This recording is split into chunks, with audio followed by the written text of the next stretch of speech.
Why you looking so slick? You got your black button shirt and everything. Your hair all, you know.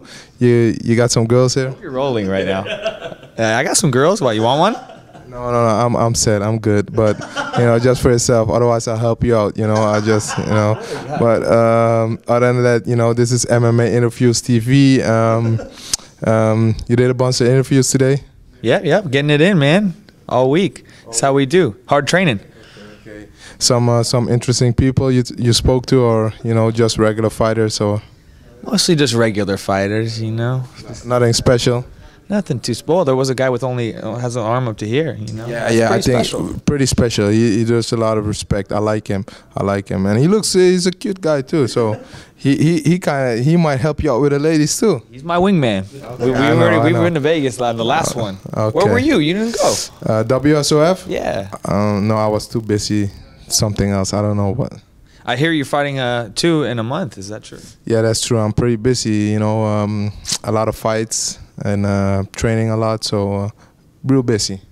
Real busy. Hey, I have a mic. You don't need to give it. Oh, okay. No, but I just like, you know, just want to feel the other side. It's interesting. You know, it makes me look important. So that's why. Do you feel important? Just a little bit. I'm the main event, so a little bit, but it's normal. It's normal. It's normal. This guy, he's been doing it a long, long time. How is the change for you? Is it something fresh, you know, being in MMA now as opposed to just kickboxing? I mean, does that keep your drive sort of there? Yeah, of course. It's something new. It's, you know, new motivation. For me, I've been fighting kickboxing for such a long time.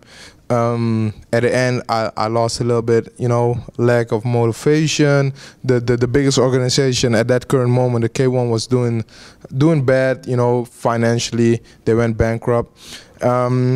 So I started to help Rashad Evans out with training, with preparation for his fight, Tito Ortiz, and that's how I rolled into it, you know, and that's something that you know, gave me a new challenge, and a challenge is something that motivates me. So that's how I started out, new motivation, and it you know, fired up that hunger for kickboxing, MMA, and boxing. So now I'm doing all 3 combat sports. It's kind of, you know, I was talking to Ray about the same thing. For him, it's like MMA is what kept him sort of driving and going in there. And I know it's your life. You know, you're probably a guy also who's never gonna not be in the gym. It's always gonna be a part of your life. It's always. You know, maybe sometimes I just go in there to check out some girls, but I'll always be in the gym. You know, and the thing is, it's, you know, if you've been doing one type of training for such a long time, it gets, you know, you get in automatic pilot mode, you know. So MMA, it's different training, you know, different strength and conditioning, different stuff, and you know, it helps me out a lot. And I'm just an athlete. I like doing other stuff. I like going to the beach, go surfing, you know, and that's a kind of, it's also a type of workout, you know. It's good for your core, it's good for your you know, for your stance and stability. So I just like to improve on all aspects. Have you taken to any particular sort of it? Have you really taken to the wrestling or sort of jiu-jitsu at all, and really like to implement it? Yeah, I do it all. Yeah. I do it all. Yeah. There's not a part that you really stand out that you really enjoy, though. You're like, oh, it's wrestling day. I'm excited. No, I like striking, of course. I like boxing a lot, so I do a lot of boxing training. And my ground game, you know, I like doing wrestling. You know, I don't like being on my back though, but especially with guys like Rashad and Anthony Johnson and Fedor Belfort and Thiago Silva on top of you. It's no fun. So those guys have been your main sparring partners for this camp? Yeah. Talk about the preparation and just, you know, being down there in Florida for it. Florida is my, you know, it's home base. I've been living there for the last 2 years now. Training, you know, I got a best training facility, a great camp, great training partners, a great manager, a great team, period. You know, my PR, media stuff, everything, so I'm good. Do you feel like you do represent kickboxing, though, you know, being over here in MMA, and do you feel like a need to help it grow, you know, and grow more of a fan base, especially here in the United States? I represent bad as, no, I represent, Yeah, you know, it's. I think it's right now in America. It's on my shoulders to promote kickboxing. You know, I'm one of the biggest names in the kickboxing world, and I gotta go out there and perform to get the fans, the people, you know, enthusiastic about it. And I think I'm on the right way. You know, all my last fights, I put on a great show. Won in impressive ways, and I think you know, it's just my task to make it work here. Nice to fight somebody your own size. You had so many fights where you're the little guy. Yeah, yeah. You know, and that's something. It was a challenge to me, you know, because at my own weight, I didn't have any more challenges left. So I moved up to heavyweight, fighting those big guys, winning my fights, and you know, now I had the opportunity going back to light heavyweight. I became champion. I'm the #1 light heavyweight in the world now. I'm happy with that.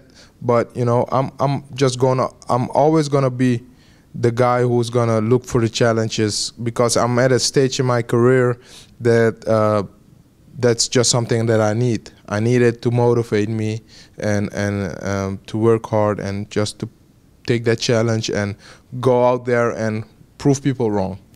So what are your goals, can you say, in MMA? Just, you know, people noticing me and seeing me as a, you know, just a great MMA fighter or a good MMA fighter and a threat to anybody in my weight division. And actually, I don't have a goal just typically for MMA. I have a goal in combat sports to be one of the best combat sports athlete. You know, they compared me to the Bo Jackson of the combat sports. I love that. You know, it's an honor to be compared to a great athlete like that. And I did my homework, because at first I didn't know who Bo Jackson was, but now I know, and it's an honor. You know? Yeah, definitely. Well, about the fight now. Advantages obviously in the stand-up. Do you expect him to, you know, come in and shoot straight in? You think he'll stand a little bit with you? What do you expect? You know, people have been asking me these questions for the last few weeks. I don't know. You know, a fight is a fight. You can't predict it. You got to be ready for whatever. And I don't have a glass ball to predict the future or to predict what's going to happen on fight night. I only know facts, and the fact is that I'm always going to go out there to perform, to win by any means necessary, and to win in an impressive way. So that's by knockout or whatever, and that's what I'm going to try and do, and I expect the same from him. So I think it's going to be a real exciting fight, explosive fight, and I'm just looking forward to put on a great show. The biggest difference, I guess, between being in a ring and a cage, you know, MMA versus kickboxing, is probably the patience aspect. I mean, you're a guy who goes in there and you know, goes hard, but got to be a little more patient, right? You got to adjust. You got to adjust. It's different striking, different stance, different pace. It's no kickboxing, it's MMA. All right, cool. Well, any prediction, last words you want to say? I predict that I'm going to go to my room and just have some water and no food, because I got to make weight. I don't know. I'm going to put on a great show. That's what I know. I predict a good fight. Definitely excited to see it. This man, Tyrone Spong, live on the NBC Sports Network. Main event this Saturday night.